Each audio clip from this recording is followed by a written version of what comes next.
O cheiro da terra molhada ainda me prende àquela noite. As cinzas da fogueira dançavam no ar, mas não era o frio que fazia meu corpo tremer. Eu tinha sangue nas mãos, e não era o meu. Naquela madrugada silenciosa, os espíritos dos meus antepassados pareciam me observar em silêncio, julgando cada escolha que fiz. Essa não é uma história de amor qualquer. É sobre dor, traição e coragem. Uma história que nasceu no coração de uma mulher Apache e terminou nas lágrimas que nunca mais consegui secar. Mas tudo começou com um homem, um forasteiro. Meu nome é Nayeli, filha do clã Águia. Cresci entre os montes sagrados do Arizona, onde aprendemos desde cedo a ouvir o vento, respeitar os animais e confiar no silêncio. Minha vida era simples: coletar raízes, cuidar dos cavalos, dançar sob o luar. Eu era a segunda filha do ancião Tahuari, uma das vozes mais ouvidas entre os nossos. Nunca desejei mais do que a paz da minha aldeia. Mas naquela primavera, tudo começou a mudar. As águias sobrevoavam baixo, o ar parecia mais denso, e meu espírito inquieto. Então, ele chegou. E nada mais foi igual. Ele apareceu ao amanhecer, montado em um cavalo escuro, coberto de poeira. Suas roupas não eram como as nossas, e seu olhar, havia algo ferido, mas também perigoso nele. Disse chamar-se Elias. Estava em busca de abrigo e trabalho. Meu pai, com olhos desconfiados, permitiu que ele ficasse por um tempo, ajudando com a caça e os reparos. Eu o observei de longe. Tinha mãos firmes e olhos que evitavam os meus. Havia cicatrizes em seus braços e no peito, marcas de um passado que ele não contava a ninguém. Na primeira vez que nossos olhos se cruzaram, senti um arrepio. E soube, no fundo da alma, que algo estava por vir. Não conversávamos muito. Mas ele começou a me observar quando eu cantava para os cavalos ou cuidava das crianças. Às vezes deixava pequenas oferendas, flores, penas, frutas raras. Eu fingia não notar, mas meu coração batia mais forte toda vez.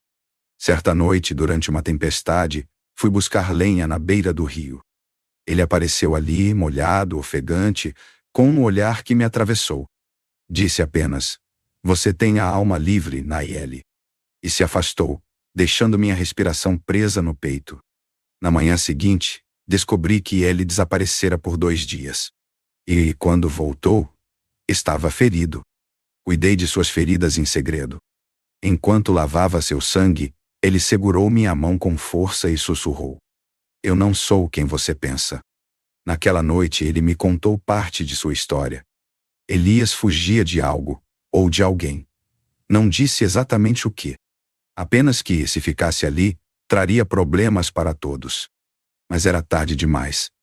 Meu coração já o reconhecia.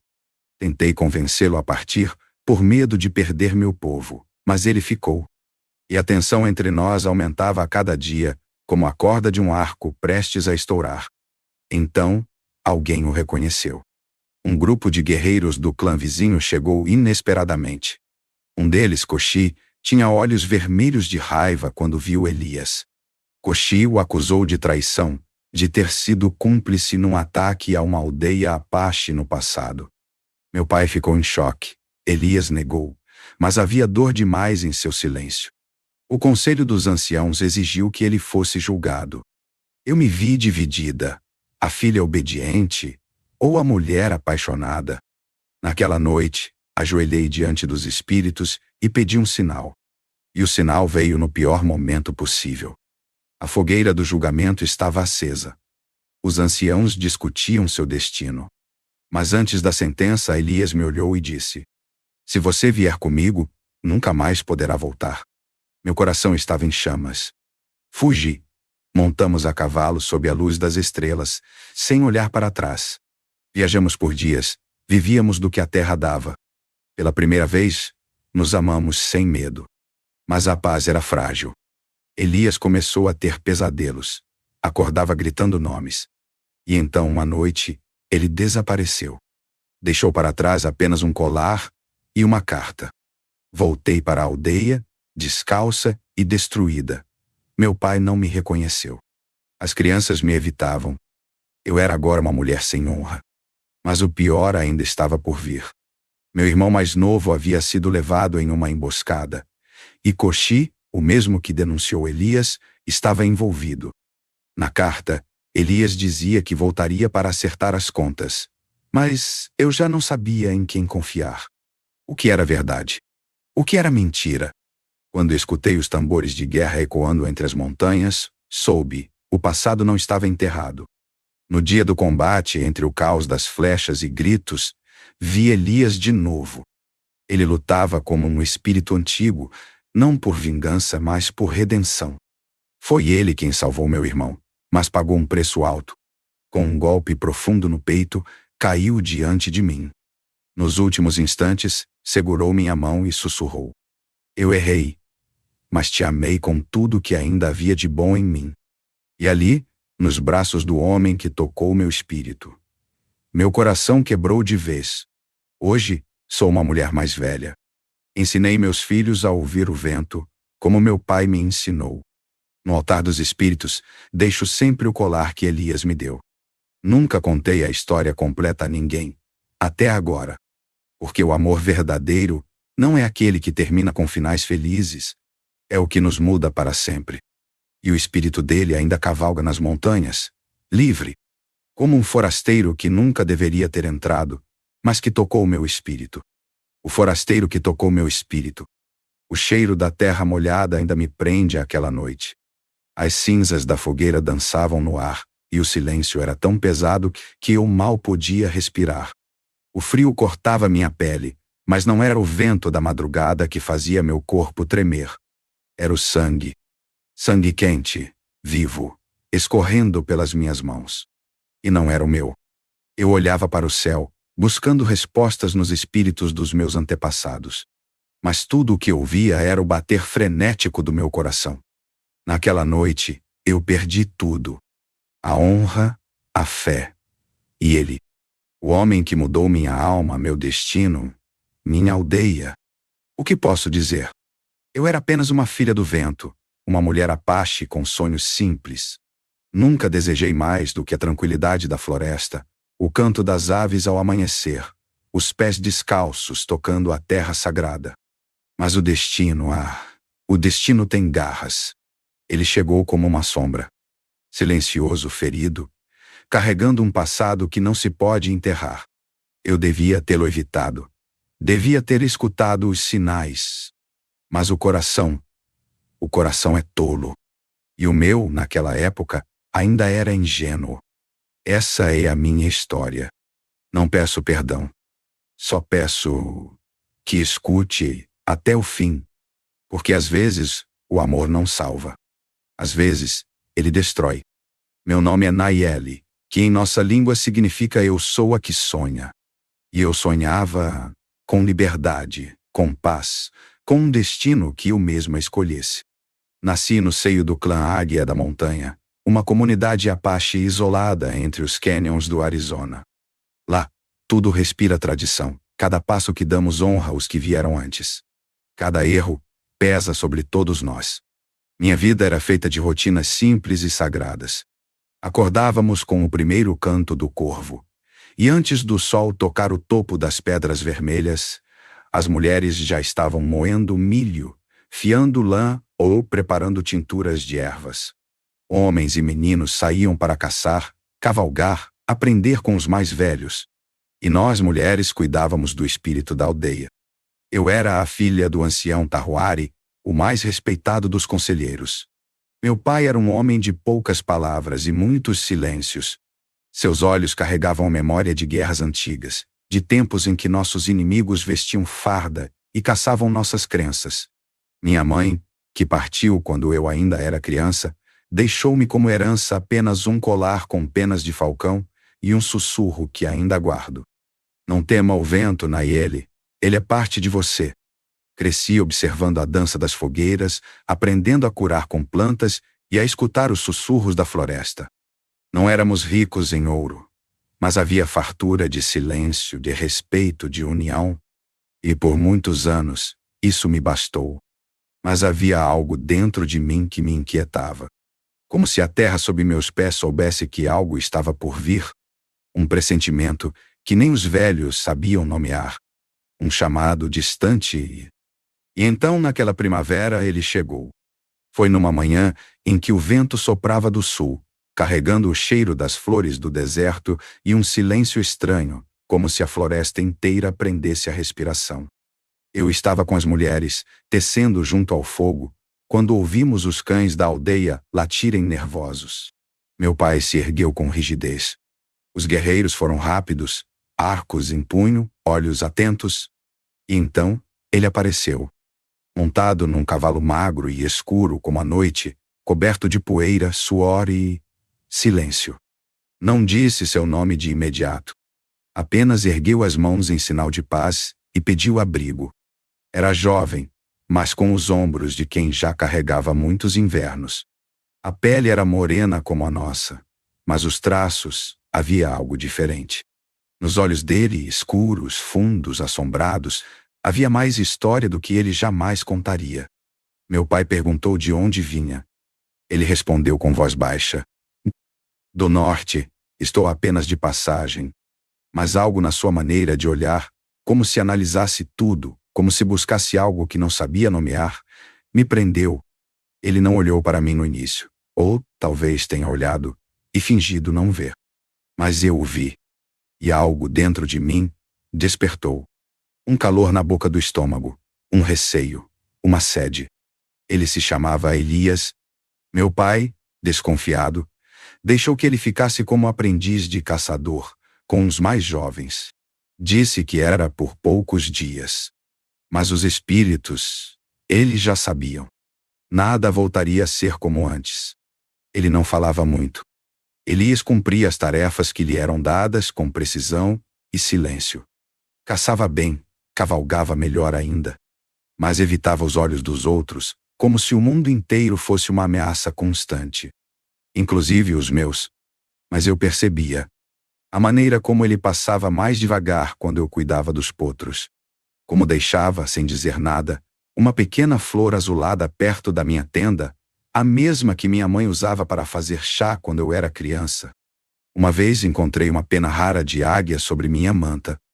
Ninguém da aldeia teria ousado pegá-la sem permissão do conselho. Mas ali estava. E no fundo, eu sabia, era dele. Comecei a observá-lo também. Ele tinha mãos fortes, mas gentis, tocava os cavalos com respeito. Os meninos começaram a confiar nele. Até as crianças pequenas paravam de chorar quando ele se aproximava. Mas havia noites em que ele desaparecia por horas. Voltava com os olhos vermelhos, suando frio. Trazia marcas nos braços. Não de brigas, mas de lembranças. Aquela dor silenciosa me atraía. Era como olhar um espelho rachado. E, pela primeira vez, eu queria saber o que existia atrás da rachadura. Na noite da grande chuva, fui buscar lenha antes que os ventos aumentassem. A floresta estava molhada, escura, e então o vi. Elias, parado à beira do rio, com o rosto erguido para o céu. A água escorria pelo seu corpo, e havia algo de selvagem e sagrado naquele instante. Ele se virou lentamente, como se já soubesse que eu estava ali. Nos encaramos por segundos que pareceram eternos. Você tem a alma livre, Nayeli, ele disse, com a voz rouca de vento. E sem esperar resposta, se foi. Voltou 2 dias depois, com um corte profundo no braço e o olhar ainda mais sombrio. Não explicou nada, mas deixou um graveto entalhado em forma de falcão sobre a pedra onde eu sempre me sentava. E ali, mesmo sem promessas ou palavras, meu coração começou a se entregar. Ele voltou ferido. O braço direito sangrava, havia terra nos cabelos, e os olhos não eram os mesmos. Eu o encontrei caído perto da trilha dos cavalos, com os lábios rachados de sede e a pele ardendo em febre. Chamei uma das curandeiras, mas ele recusou. Só você, murmurou. E ali, dentro da minha tenda, pela primeira vez, ele se permitiu desabar. Enquanto limpava o ferimento com infusão de ervas, percebi. Havia marcas antigas em seu corpo. Cicatrizes finas, queimaduras e uma tatuagem apagada no ombro esquerdo. Símbolos que eu não reconhecia. Meu pai sempre dizia que o corpo carrega a história de um homem mesmo quando ele tenta escondê-la. Elias, quem fez isso com você? Sussurrei, tentando esconder o medo na minha voz. Ele ficou em silêncio por um tempo que parecia eterno. Depois, ergueu os olhos até os meus. E disse: Eu fiz isso comigo mesmo. O coração bateu forte no meu peito. Ele respirou fundo e continuou. Há 13 invernos, eu fazia parte de um grupo fora da lei. Um grupo de renegados que atacava povoados e vendia tudo o que encontrava. Povoados indígenas? Perguntei, mesmo sem querer ouvir a resposta. Sim, ele respondeu, sem desviar o olhar. Senti um peso nos ombros, como se todo o sangue do meu corpo tivesse escorrido para o chão. Eu não ataquei, mas não impedi. Fui cúmplice. Eu era jovem, revoltado e coberto de ódio. Só depois de ver uma criança morrer diante de mim, é que acordei. Fugi. Cortei laços. Tentei esquecer. Mas as memórias nunca me deixaram. Ele se levantou, com esforço, e disse com a voz fraca: Eu devia ir embora, antes que traga mais dor para você, ou para o seu povo. Mas já era tarde. A dor já estava aqui, dentro de mim. Eu deveria odiá-lo. Deveria denunciá-lo ao conselho. Mas meus olhos viam o homem, não o monstro que ele descrevia. E meu coração era tolo demais para recuar. Eu cuidei dele, em segredo, e na noite seguinte enterrei o primeiro feixe de lenha junto à fogueira dos anciãos, pedindo perdão aos espíritos por amar um homem que não podia ser amado. O que eu não sabia é que ele não era o único que escondia verdades perigosas. A calmaria não durou. Na semana seguinte, durante o ritual de renovação da primavera, 3 guerreiros do clã Servo Sombrio chegaram inesperadamente à nossa aldeia. Vieram em paz, disseram, mas os olhos, aqueles olhos diziam outra coisa. Entre eles estava Koshi, homem de poucas palavras e rosto endurecido pelo tempo. Ele me conhecia desde menina. Já havia me pedido em casamento 2 vezes. Meu pai sempre desconversava. Eu sempre evitava. Mas, quando Koshi viu Elias, o silêncio acabou. Tuia! Gritou, um insulto, um acusador. Avançou contra Elias com o punho cerrado. Os guerreiros da nossa aldeia separaram os dois, mas o estrago já estava feito. Vocês abrigam um assassino, disse Koshi, encarando meu pai. Este homem participou do massacre de Uapicá, onde meu irmão e minha sobrinha foram mortos. A assembleia se formou às pressas. Todos queriam saber. Meu pai me olhou buscando respostas nos meus olhos. Eu não consegui falar. A garganta fechada, a alma em pedaços. Elias ficou em silêncio por um longo tempo, diante do conselho. Depois disse: Eu estive lá, mas não fui eu quem matou. E se isso for suficiente para condenar, então, que seja. Koshi cuspiu no chão. Os cúmplices sangram igual aos assassinos. Os mais velhos pediram tempo para deliberar. Mas os boatos se espalharam como fogo. Alguns queriam expulsá-lo, outros exigiam punição maior.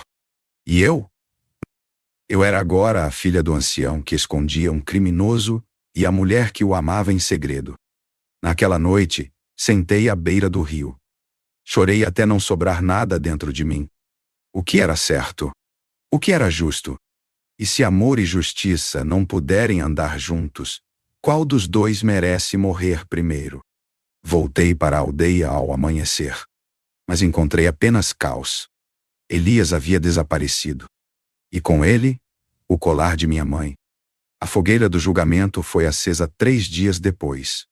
O conselho dos anciãos, liderado por meu pai, decidiu que Elias deveria ser trazido de volta. Vivo, se possível. Koshi ofereceu-se para liderar a busca. Mas não era justiça que ele queria. Era sangue. Eu já não dormia. Já não comia. Passava as noites caminhando entre os pinheiros, ouvindo os grilos e os lamentos dos espíritos antigos. Sentia no peito uma força estranha, algo entre a dor e a coragem. Na véspera do julgamento, enquanto todos se reuniam na grande tenda, vi uma sombra se mover perto dos estábulos. Meu coração soube antes dos olhos. Era ele. Vim me entregar, disse, com a voz rouca e os olhos baixos. Não, sussurrei. Não dessa forma. Ele me encarou. Havia cansaço em seu rosto, mas também alívio. Se você vier comigo, Nayeli, nunca mais poderá voltar. As palavras dele cortaram fundo. Pensei na minha aldeia, no meu pai, no rio onde aprendi a nadar, na manta da minha mãe. E então, olhei para ele. E percebi, tudo o que eu era, já não cabia mais ali. Na calada da noite, enquanto os tambores ressoavam ao longe, montamos 2 cavalos e partimos. Sem olhar para trás. Durante dias cavalhamos entre montanhas e desertos. Nos alimentávamos do que a terra oferecia, dormíamos sob o céu aberto. E pela primeira vez, nos permitimos. Nos tocamos sem culpa, nos amamos sem medo. Eu conheci o homem por trás das cicatrizes. E ele conheceu a mulher por trás da filha obediente. Fomos livres, por um tempo. Mas a liberdade tem um preço. E o silêncio começou a mudar. Elias passou a ter pesadelos. Gritava nomes durante a noite, chorava sem perceber. Às vezes acordava tremendo, com o punho cerrado, como se estivesse de volta à guerra. Tentei acalmá-lo, tentei entender. Mas numa noite de lua nova, quando acordei, ele não estava mais lá. No lugar onde dormia, deixou apenas o colar da minha mãe. E uma carta dobrada, com meu nome escrito em carvão. Minha alma se partiu de novo. Mas o que havia naquela carta me mudaria para sempre. Voltei para a aldeia com os pés feridos, os cabelos soltos e os olhos secos de tanto chorar. Os guardas não disseram nada, apenas abriram passagem. Mas todos me olharam como se eu fosse um espírito mau que havia cruzado o véu dos vivos. Meu pai não veio ao meu encontro. Minha tenda havia sido desmontada. Meus objetos queimados. As crianças me evitavam. As mulheres desviavam o olhar. Até os cães se afastavam de mim. Eu era agora uma mulher sem raiz. A filha que envergonhou o clã. A traidora que fugiu com o homem errado. Encontrei refúgio em uma cabana afastada, nos limites do território. Ali passei dias em silêncio, tentando entender a carta que Elias deixara. Voltei para encerrar o que comecei. O sangue que derramei não pode ser apagado, mas o que ainda posso proteger, protegeria com a própria vida. Se algo acontecer comigo, procure por Koshi. Ele sabe o que eu fiz, e o que ele também esconde. Koshi, o mesmo homem que queria vê-lo morto, o mesmo que agora era respeitado entre os guerreiros e pretendente da filha renegada. Na mesma noite em que li aquelas palavras pela 100ª vez, ouvi os tambores da aldeia baterem em ritmo de urgência. Havia ataque. Meu coração congelou. Corri até a praça principal. Havia chamas no horizonte e gritos vindos da floresta. Os batedores haviam sido emboscados. Meu irmão mais novo, Tari, fora levado, um menino de 12 invernos. Doce, calado, inocente. Koshi liderou a busca. Mas algo na pressa dele, na frieza com que deu ordens, me arrepiou. Voltei para a cabana, tremendo. A carta de Elias queimava na minha mão. A cada palavra lida, uma certeza crescia dentro de mim. Elias sabia. Koshi estava envolvido. E o preço da verdade ainda não havia sido cobrado. O céu estava vermelho quando a guerra começou. Gritos vinham da mata. As mulheres protegiam as crianças. Os guerreiros corriam armados. E no meio do caos, eu o vi. Elias, montado em um cavalo que não era dele, o rosto sujo de terra, os olhos acesos como fogo. Não havia mais sombra ou fuga em seu olhar. Havia apenas propósito. Saltou do cavalo ainda em movimento e correu em direção ao grupo de guerreiros inimigos. Eu gritei seu nome. Ele não olhou. Com o arco em mãos, lutou como se lutasse contra os próprios fantasmas. Um por um, derrubava os homens que ameaçavam nossa aldeia. E então, o encontrei ao lado de Tari, meu irmão, preso a uma árvore com cordas e sangue no rosto. Elias cortou as amarras. E pela primeira vez em semanas, nossos olhos se encontraram. Eu prometi, disse ele com a voz quebrada, que te protegeria. E agora é tudo o que posso fazer.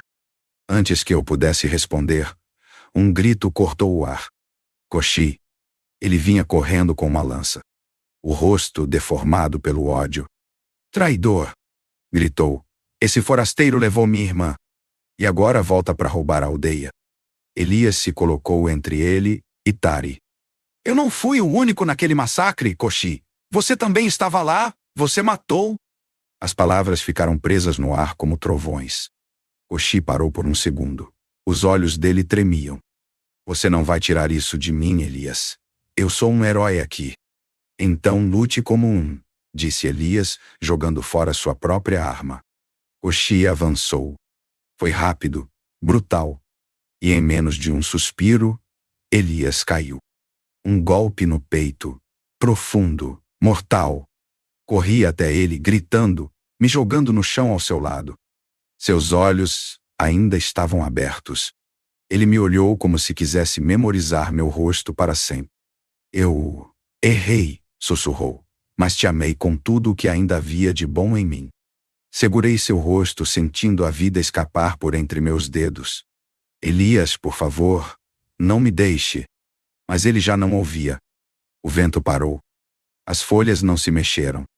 E ali, nos meus braços, o homem que tocou meu espírito, se foi. Hoje sou uma mulher velha. Meus cabelos já têm o branco dos invernos, e minhas mãos carregam calos de uma vida longa, vivida entre luto e coragem. Ninguém mais fala o nome dele na aldeia. Elias virou silêncio. Um silêncio respeitado, mas ainda temido. Eu continuo aqui. Nunca me casei. Nunca parti. Fiquei para cuidar da terra, das crianças, das histórias. Meu irmão Tari cresceu forte. Hoje é um dos líderes do nosso povo. Ele lembra de Elias com gratidão, mas não fala sobre aquela noite. Diz que dói. Eu entendo. Na pequena tenda que herdei de minha mãe, guardo um altar de pedras. Sobre ele, repousa o colar de penas de falcão que Elias me devolveu. Nunca o uso. Mas toda manhã, antes do sol nascer, me ajoelho diante dele. E rezo. Pelo perdão. Pela memória. Pelo amor. Porque entendi com o tempo que o amor verdadeiro não é aquele que termina em casamento ou em promessas de eternidade. É aquele que transforma. Que deixa cicatrizes bonitas no espírito. Que nos faz mais fortes, mesmo que nos quebre no caminho. Elias tocou meu espírito. E jamais saiu de lá.